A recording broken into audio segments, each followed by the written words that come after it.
What's the haps? I'm John, aka Meroka, and welcome to Spiel. Oh, my hand's in the wrong place on the keyboard. That's a good start to things. Yeah. Okay, walking sideways. We're in the Golden Sun Gate, which is, well, constructy, gremlin-y. I got a thing in my throat. That's a good start to things. Today's going very, very well, all around. Wow. Golden Sun constructs, yeah, and I feel like we've seen that a lot lately, but it's the Golden Sun Gate. You guys know I can't pass that up. It's the Golden Sun Gate, man. Golden Sun, man. It was an awesome game. Golden Sun was great. I ain't gonna miss an opportunity to make the obvious Golden Sun reference. If you know what Golden Sun was, it was a series of JRPGs that were on the Game Boy Advance and DS, and they're pretty good and you should play them. Actually, the DS one started out pretty weak, and it got better, like 2/3 of the way into the game. I was a part of, like, a big Golden Sun massive fan community for, like, a couple years. And, yeah. Even they were like, when the third game came out, that was, like, took freaking forever for them to get around to making that, everyone was like, it was alright, it wasn't great. I don't know how many people actually played it through completely. I kind of felt the same way. I started playing and I was like, it's alright, it's not great. And then I picked it up again, like, well over a year later after launch, and I was like, I'm actually, you know what, I was a huge fan of the first two, I'm going to finish these, and yeah, I guess if I'd stuck with it for like a couple more hours or so, it would probably have gotten good. The problem is the first two Golden Sun games had a good bit of there was a lot of side quests and open world exploration-y kind of things. You could go back and revisit places and find exciting side bosses and cool upgrades and awesome extra content. And I guess they that content was there in the third game. Oh my god, how many healers are there? Is that 4 or 5 healers? Either way, they all need to die. Good lord. Yeah, oh god, they keep coming back. No! No! Don't do that! Oh man, what a mess. I got them all. I got them all. Sweet. Yay. And yeah, the third game, they did do that to a certain extent, but they didn't really kind of get into it until like 2/3 of it. Eventually they were like, oh, by the way, now you have a ship, and now you can go and find a bunch of extra stuff. And this bit of the game is totally non-linear and really interesting. It was like, oh, and oh, the plot line, you know, 2/3 of the plot line was, here, go hunt this giant bird because we need a feather to make a machine go. And then once you did that, it was like, oh, by the way, there's this whole other thing going on with evil and destroying the world and shit, and you know, JRPG stuff. And they're like, oh, this is the actual interesting plotline that I was expecting from this game. Ah, here it is. It shows up 2/3 of the way into the game. Right. And then it kind of got good. So, yeah, that one takes a bit of patience. Gotta say, Golden Sun Dark Dawn. Gotta stick with that one if you're gonna play that one. The others are good. Play Golden Sun 1, play Golden Sun 2, the Lost Age, I think it was the subtitle for that one. I'm pretty sure there's a subtitle for that one. And Dark Dawn is good, but you gotta stick with it. That's my verdict on Golden Suns, and that is why I am playing the Golden Sun Gate, because Golden Sun is excellent. Mostly. For the most part. It's pretty good. Yeah. That's why I will always play the Golden Sun Gate when the Golden Sun Gate comes up. It doesn't come up terribly often, but, you know, random chance being what it is, it's come up on a few occasions, and I will always take that opportunity. Man, I talked for 4 minutes about why I chose the gate. Can you tell I need filler this week? Speaking of filler content, let's do some Spiral Knights news. Yeah! This is not going to be terribly compelling filler. There's a new prize box. There is Opal prize boxes! They are the latest in the current trend of all the gemstone colored ones. Yeah, we're going through the Dulux color palette again, basically. Yeah, that's... have I got a moment to bring this up? I do. I think I do. Let's go to the purchase point, and is it going to tell me what it is? No, it's not. It's going to be over here. Opulent Opals! It's kind of a white, maybe a little bit kind of off-white kind of thing, kind of a creamy... It almost makes it look faintly yellowy green in that one. I don't know, I would have said just kind of a cream kind of colour. eggshell, maybe. I don't know. I don't know. You have to refer to your colour guide or something, but... it's another colour. They added another colour. Great. Wonderful. Whoop-de-doo. You'll forgive me if I don't get terribly excited and immediately rip all of the money out of my wallet and throw it at the screen. Nah. I'm quite happy. I'm quite happy with my green hat, as I have been these past few years. Yes, thanks. So yeah, that's the Spiral Knights news. Nothing else I'm aware of. Oh, actually no. I know. I tell a lie. I am aware of other Spiral Knights news. Completely irrelevant and unrelated news, and I don't know, for whatever reason, just once in a while I'll kind of poke at the Spiral Knights forums just to see if there's anything interesting that I've missed, I guess. There was a thread which was related to an issue I'd looked into a long time ago that a lot of people have run into, which is, well, messing about with the Spiral Knights files, basically. The Spiral Knights files kind of run in a proprietary format, which means you can't get all the model files out of it, which, you know, a lot of people would like to have the model files. The most we've got for anybody to be able to work with is Spiral Spy, which is why all the animations and stuff that you see done in Spiral Knights is done in Spiral Spy. If you could actually get the actual original OBJ files, the original model files, the files you would need to be able to work with, then you could do a lot more with that. You could open that up in a 3D modeling program and animate. You could take an OBJ and you'd be able to open it in Maya or whatever the industry standard might be for that these days. To be fair, it's been a long time since I was at university and did 3D animations, so if the industry standard program for 3D modeling and animation is not Maya anymore, I could very comfortably have missed that, but back when I was learning, Maya was the standard, and yeah, you could open up an OBJ in Maya or whatever and work with that. And you could potentially do some animation and do some stuff. It would require a lot more technical know-how and skills than Spiral Spy presumably would, but you could do a lot more professional-looking things with it. This is not the core of my interest. The core of my interest is related to the skills that I do have. I mean, one would say with a degree in the field I should have skills in 3D modeling and animation, but I don't, so make of that what you will. The core of my skills lies in I have access to tools and I know how to use them. One of the tools I have access to is 3D printing, and if I had an OBJ file, I could 3D print things of that OBJ file. You kind of dig where I'm going with this? Yeah. If we can get OBJ files as opposed to the proprietary, I think the standard format that you get, if you go dig around in the files with Spiral Spy or whatever you use to break it apart, actually I think it's just like WinRAR to open up the jar file, you can find them in there. They're just like .dat files, I think, which is the most generic file name and doesn't tell you anything and it's not useful, and presumably 3 Rings have a tool for opening them up and messing around with them and editing them and working with them and stuff, but whatever it is, it's the thing that they and only they have. It's not available to us or anyone else, really.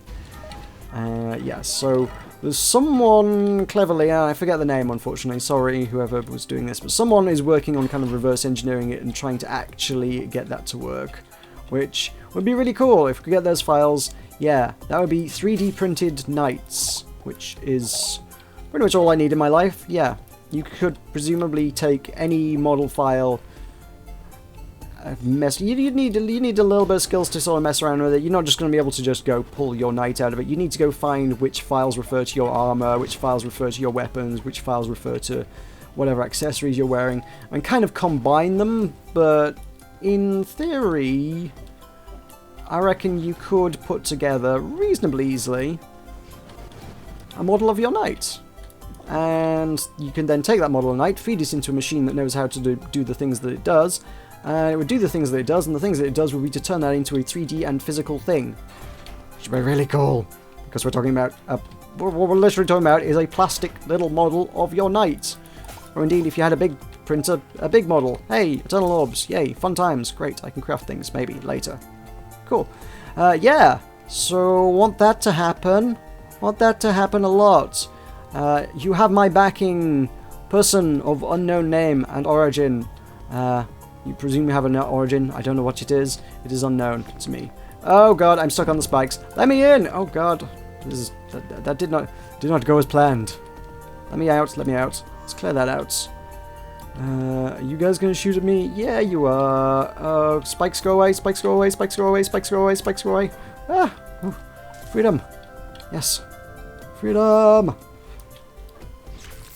So... that's opened up the floodgates to everybody saying, hey, can you 3D print my knight? Yeah, yes. Firstly, I think Three Rings would have an issue with that because I would be monetizing their IP, so that would... I mean, I presume I would need to sell them in some way in order to make this worth my time. I guess I could just give people it and it wouldn't be an issue legally speaking, but... it would be a labor-intensive thing, and it's not a service I'd want to be doing for free. But I could see if I turned around and was like, "Hey, I can make these now," the amount of people would be like, "Oh my god, can you make my character?"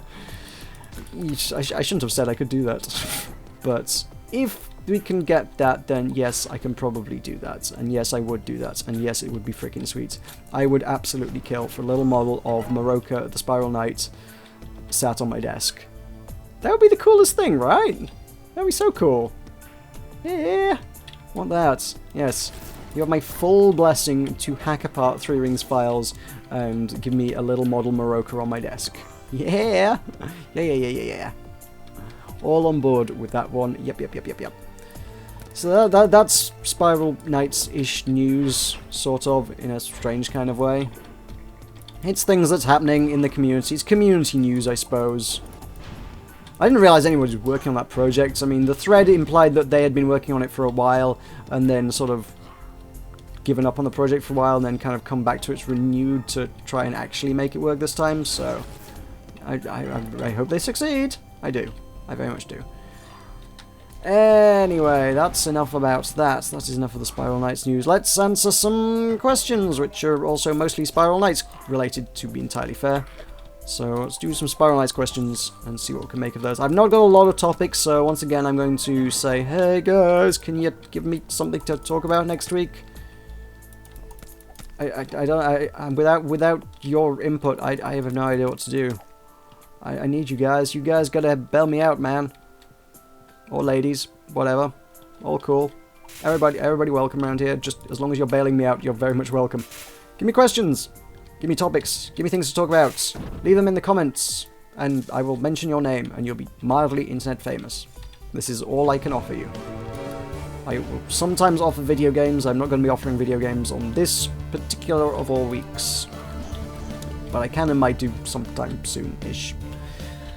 Anyway, the questions I have. Scott Pilgrim says, do you think the developers of Spiral Knights should port Spiral Knights to the Windows 10 Universal app, Android and iOS to increase the number of people who play? I don't know what you mean by the Windows 10 Universal app thing. That's... I'm not familiar enough with Windows 10 to know what that is. 'Cause... yeah, I tried installing it at one point, and then it took like all night to do that, and actually it shouldn't have taken all night to do it, but it does need heavy babysitting, which is why it took all night. So I was like, I'll just let this go, and it was like, don't worry, it'll do all the things, you don't need to do anything. And I came back and it was sat there and it's like, oh yeah, we're 10% done, you just need to press go again. And I was like, why did I need to press go again? And this is like after I'd left it running all night, and this was now the morning, and it was like, frustrating. And then eventually, when I eventually did get to the end of the process, or very near to the end of the process, it just kind of hung and stopped, and I left it for a while. It's like, well, maybe it just looks like it's hung, maybe, I don't know, maybe it's still doing something, but getting slightly concerned, I might just turn it off and on again, see if that does anything for it. You know, it might resume the process. Left it long enough, and eventually I turned it off and on again, and it did not resume the process. It was like, oh no, something went wrong. We'd better reinstall Windows 7 for you. And then it reinstalled Windows 7 for me. And it broke a bunch of the settings and stuff, so...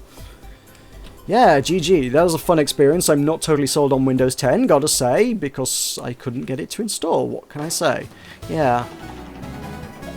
So, I'm not up to speed on what Windows 10 does and doesn't do. As far as porting Spiral Knights to Android and iOS, I can talk about that.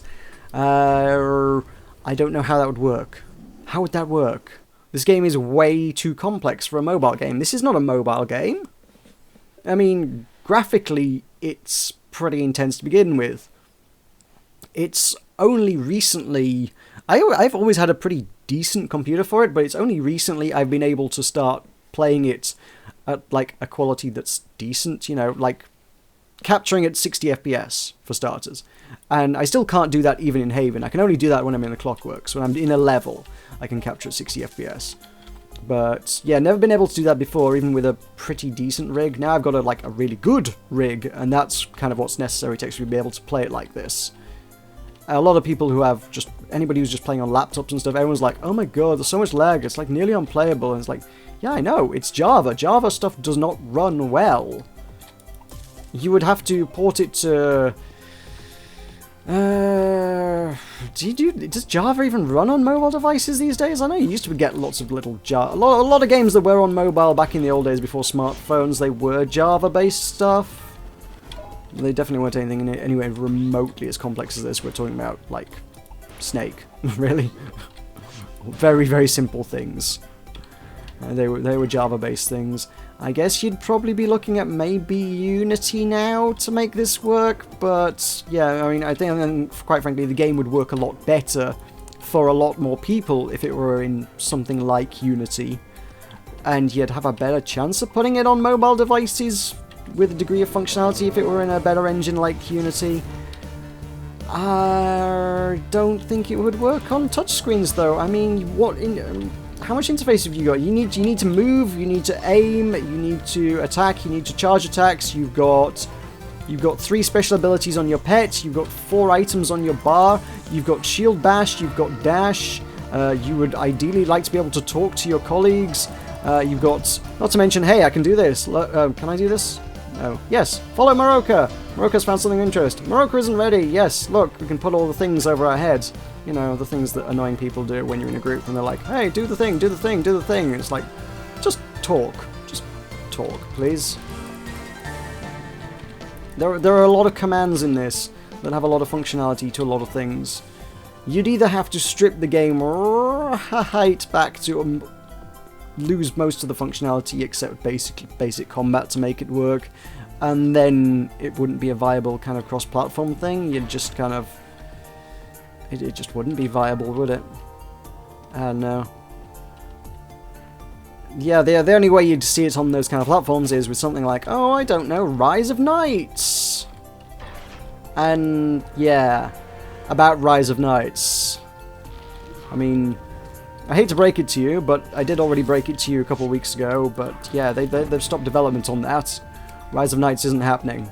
So I guess they basically kind of, they dipped a toe into the mobile format because, well, mobile is, well, it's a horrifying and competitive marketplace, but it is where a considerable amount of the gaming money is these days.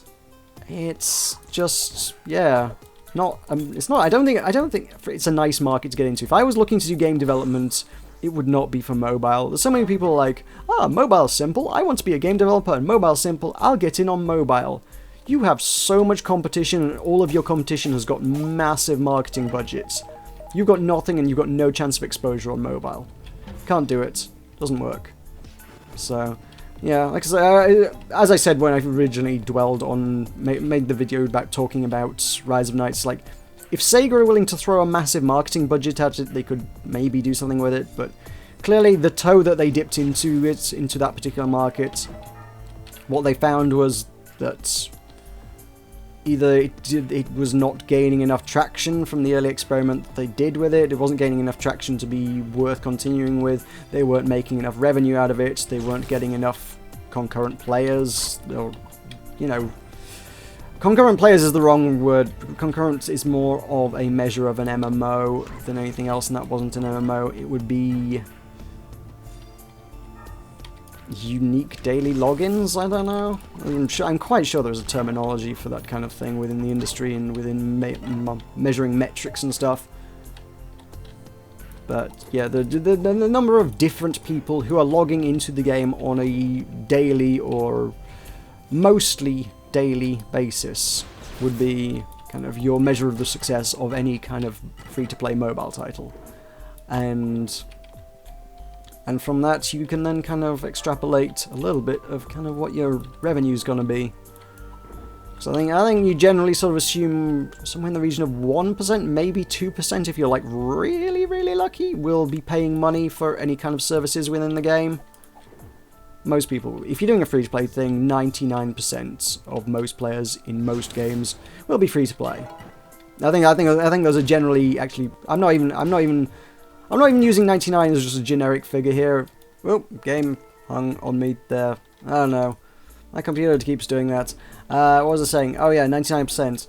99, yeah, I'm not even pulling that figure out my ass and just saying, oh, 99% of people do this. No, actually, I've genuinely seen that figure before somewhere, which is like only 1% of free-to-play players will ever actually pay money for anything. Can I hit the things? I think we've thrown the things at the things before. I think we can hit the things. Let's see if we can hit the things. Pop! There is, ooh, some of those. What can we hit in the other one? Is there anything exciting in that? Not terribly. What about the other one? Can I reach that one? Is that one reachable?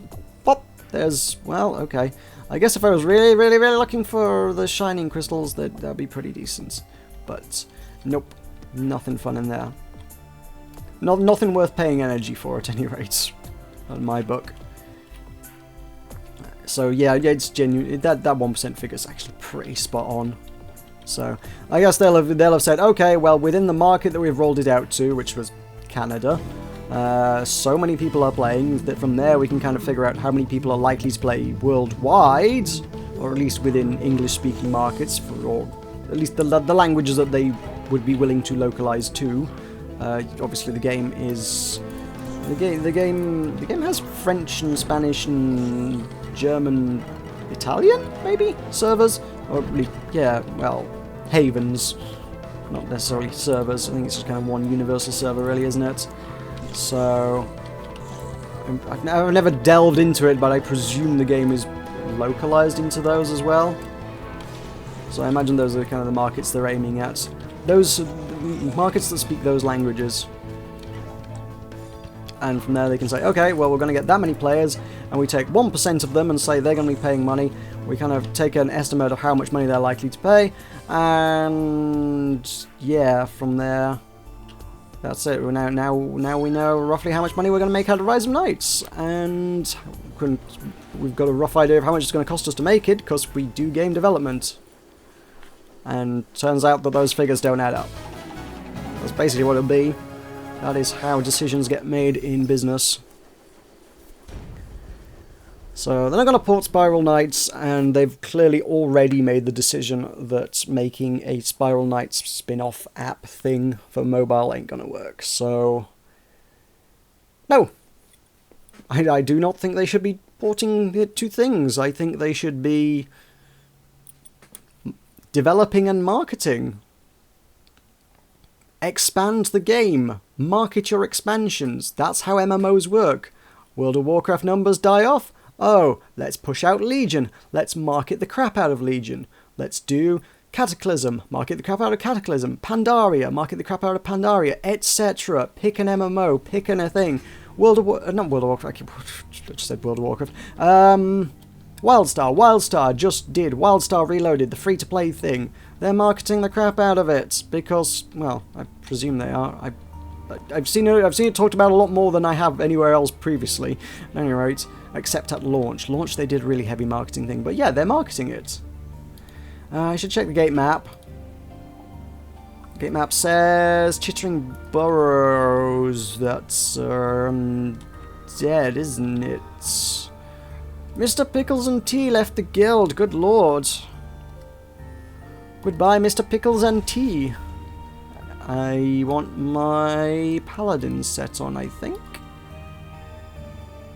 Is this good? That is a Voltage and a Barbarous Thornblade. Yes, that'll probably suffice. I think we can do this. This will be fine. This will be fine indeed. No longer will Mr. Pickles and Tea be part of Tainted Perfection. To be fair, I don't think many people are anymore, but hey. Not terribly bothered. Not into the whole guild things at the best of times, really. I'm not a guildie.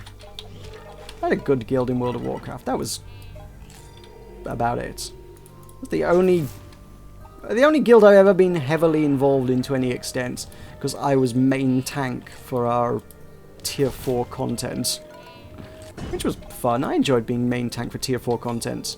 That was fun. It was a good time in MMO history. Yeah. So continuing on with the theme. Lucky Hydragon? I think that's a Pokemon, maybe. Says, man, seeing your videos and thinking of customizing your very own character makes me want to go back to Spiral Knights. I wish I could go back into Spiral Knights because of how much fun I had playing it, but I can't anymore. Seeing their promos and the mentioning of ridiculously high energy prices, I can't keep up with that. Turns my longing to play Spiral Knights into disappointment. Any advice?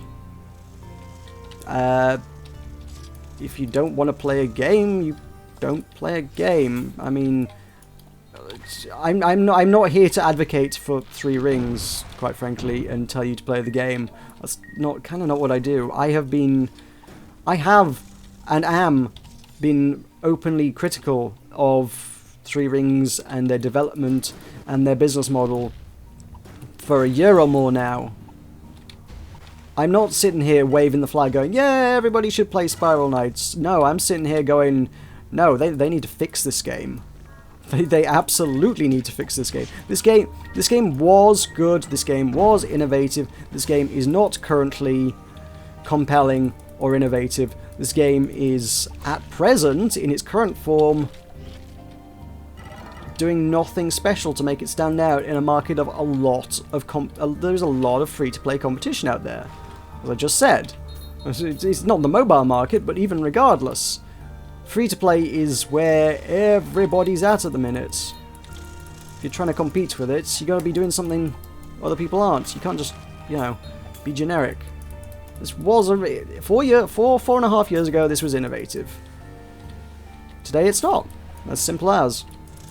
I can't tell you to play Spiral Knights. I'm not going to tell you to play Spiral Knights. I won't tell you to play Spiral Knights, frankly. I will say there are a lot of other MMOs on the market that are exceptionally good. I will highly recommend Sky Saga at the minute. Stylistically, it's really, really similar. I mean, the style of Spiral Knights is what got me into Spiral Knights in the first place. I was a big fan of the artistic aesthetic of Spiral Knights. That was what made me go, oh my god, this game looks really great. That's why I started playing it. And Sky Saga looks really, really similar. I think it looks really cool.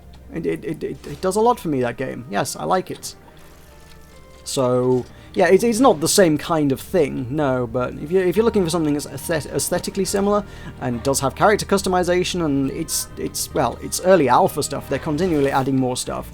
The current version of the alpha, they added a bunch of stuff that's basically a lot of customization stuff, a lot of new building stuff. There's a lot. If you're not familiar with it, there's a lot of Minecrafty building stuff, but there's also a lot of cool adventuring stuff going on, as well as PvP if you're into that. There's kind of it's a very structured kind of sandbox kind of thing. There is content for a lot of different kind of preferences within gameplay there, and I don't know. It's not as empty as Minecraft. Minecraft is very much a here's a world and a bunch of rules. Go do your own thing. There's a lot more structure to it than that, which saves you having to make your own entertainment. But it also manages to give you a lot of freedom. Like I say, I'm currently pretty into the building stuff. I'm digging. Oh, why did I have to go after that guy? Why did I think that was a really good idea to chase him down? Good lord. Oh, idiots. Absolute idiots. Yeah, I'm into the building stuff at the minute, but the adventures are cool. I really dig the PvP. I'm really good at the PvP, and I am never good at PvP in anything, so I'm kind of really into that. I don't play the PvP anywhere near as often as I would like, but yeah, that's cool. Although Skyforge wasn't quite my cup of tea, but it's currently pretty hot in the upcoming MMO scene. I did a bunch of videos on that if you wanted to check that out and see what that's all about, you could have a look at that. I just mentioned WildStar has just gone free to play, and I will recommend WildStar till the end of my days. It feels a lot like old World of Warcraft did. And they're continually adding more content to it. They're doing big content drops every 3 months, like clockwork. You can set your watch to it.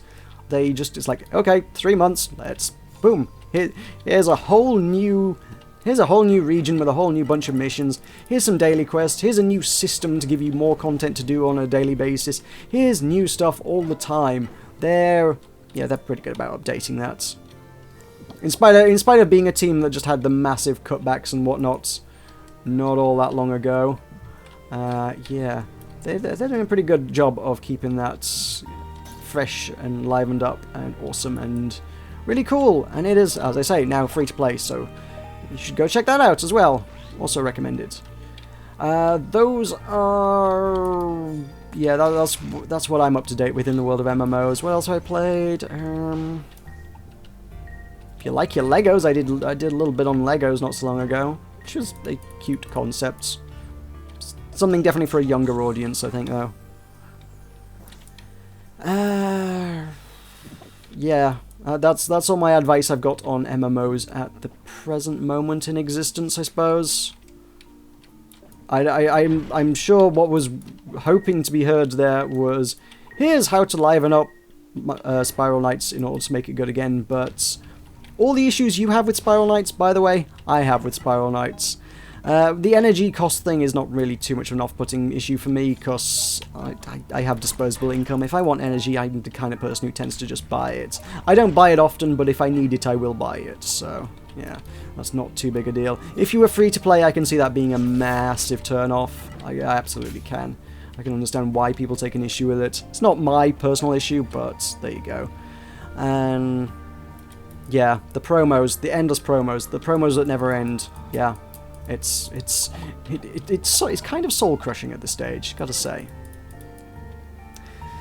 Anyway, let's go into one last room and answer one last question. Valenlissima, who complained that I didn't answer their question last week. When I did, they were the first question I answered. You fool, you foolish fool. Well, here's a shout out for you today, Valenlissima. I'm mentioning your name multiple times. Valenlissima asked me this question. Look, Valenlissima, I am answering your question. They say, do you play Counter-Strike Go? And will I make a video of playing Counter-Strike Go? Yes and no, respectively. Do I own Counter-Strike Go? Yes, kind of. I was in a friend of mine was running a CSGO tournament. She works for a computer shop nearby, a couple towns over, and their shop was kind of part of some big nationwide CSGO tournament, and her shop needed a team to represent their shop, and she was like, I can't find many people because I had worked with her previously in a game store, and she was like, hey, you're into games, do you want to join the game team? And I was like, okay, it sounds like fun. There was like free stuff just for participating anyway, so I was like, yeah, alright, yeah, sure, could be a giggle. Me and one of the other button mash guys kind of joined her team, and we played some CSGO for the first time ever in our life in a competitive tournament. We didn't do anywhere nearly as badly as we'd sort of expected to do, and later I did go on to buy CSGO, an actual copy for myself when it was on sale. I did that kind of weird thing where it's like, I'll buy it but not buy it. I kind of put it, I bought it as like a Steam gift and not redeemed it, because I was like, well, I want it but I don't want to play it immediately, and I will redeem it when I want to play it later, if I want to play it later. Otherwise, what I will do is I will have a spare copy to be able to gift to somebody who does want to play it, or alternatively sell it on to somebody through some manner of Steam trading. These seem like viable options, and I'm going to duck out before I die. And that is still sat in my Steam inventory. I have never redeemed that gift copy. So, yeah. Never got around to that one. I don't know, I did enjoy that tournament, but I can't see myself getting into it. As far as video going, I don't think I'd be good enough at it. It's one of those games that I'm sure there will be channels that are dedicated to high-level CSGO gameplay that are just like the best.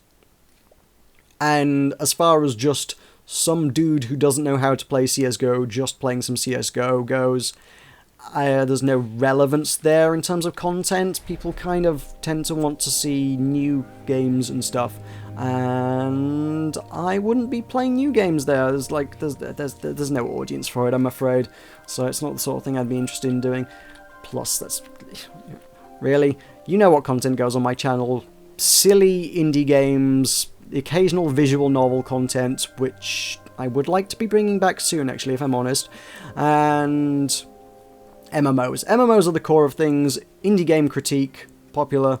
Indie game play, also cool. And visual novels when I'm feeling silly. That's my channel. That is my channel. CSGO kind of doesn't fit the bill either. Anyway, that wraps things up. I have run really long. This is going to be an interesting one to edit together. So, okay, we'll leave this here for now. Remember to give me questions. I do need those for next week. Otherwise, I will have nothing to talk about. I'm surprised I managed to drag this one out. I'm good at dragging things out. So without dragging things any further, I'm going to wrap this up. So thank you very much for watching. If you enjoyed this video, remember to leave a like on it. And I will see you next time. Yeah!